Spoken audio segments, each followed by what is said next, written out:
Hi, my name is Ben from Omago Dorper Stud, and today I'll take some time out on the road to answer some of the frequently asked questions on the channel.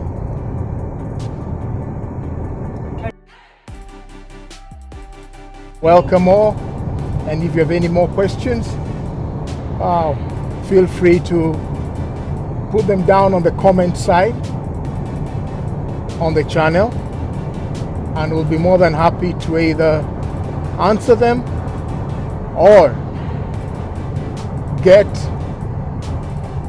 any professional who may be able to answer any professionally related questions. And all the questions that I'll be answering will be based on my experience as a Dorper farmer. This does not relegate the need of having a veterinary officer or a veterinary doctor, for that matter, to consult on. It's important that you as a farmer should always have access to a qualified veterinary doctor. One of the most frequently asked questions is in regards to feeding, and especially on zero grazing aspect. For the sheep that are grazed or fed on under zero grazing program, one should always remember at their peak they should be eating at least 2 to 3% of their live weight. But as you start on the feed, kindly remember to do a few things. One, deworm your sheep. Secondly, vaccinate your sheep against clostridial diseases, because you'll be introducing the sheep to grain, and their stomachs ideally have not been designed to take on grain easily. So it's important to ease them into the grain-fed diet. So remember, getting to the 3% is a journey. At Omago Dorper Farm, we normally get our sheep to get into the grain by easing them in and ensuring that within a period of 1 to 10 days, we take it very easy. They eat about 1% of grain of their body weight, and slowly ease them towards the 3% desired feed ratio that we want them to be on.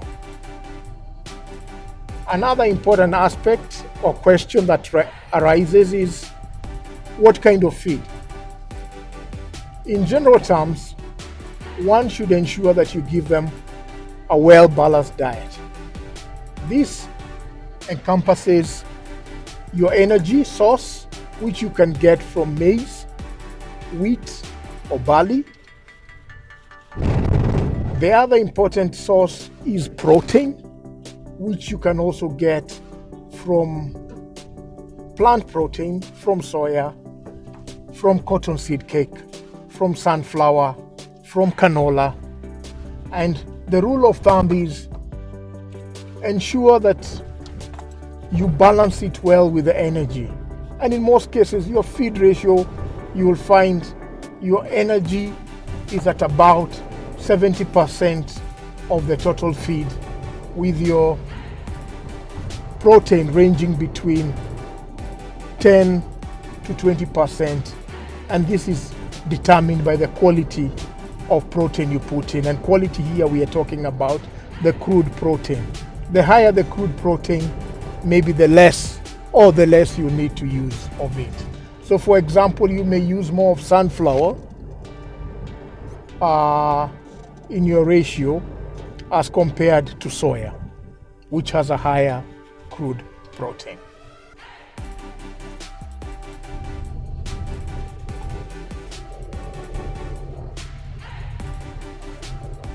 As you can notice, we are going through a very harsh drought here in Kenya, and just in front of us you see the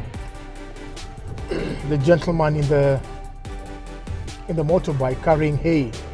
This now is a more common feature on our roads, where you'll see lots of lorries carrying hay, lots of motorbikes carrying hay. We hope this is soon going to come to an end with the rains not being too far off.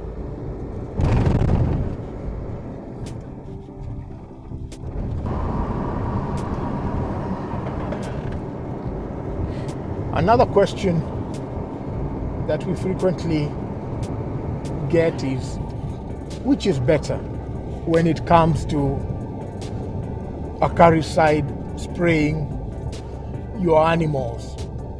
So the question is, should we dip our animals or should we spray them? And I think I would say it really depends on your scale. And if you're running a large flock, then maybe spray may not work very well for you, just from a question of time and efficiency of labor. You would then be looking at using a plunge dip, of which now raises certain aspects. And mostly what you find in the plunge dips is the concentration of the acaricide. That's the drug or the whatever you're using to spray your animals. The concentration needs to be very well calculated and watched. One needs to know the volume of water you have in your dip, and also to keep in mind the volume of displacement of that water as every animal plunges into the dip, so that you are able to maintain the desired and advised recommended level of concentration of the acaricide. This also applies to the spray. The spray, you should always look at a spray equipment that will give you the desired effect.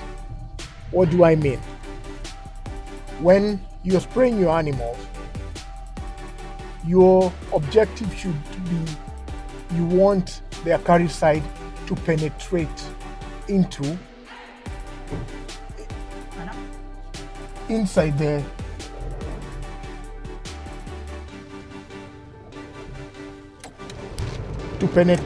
inside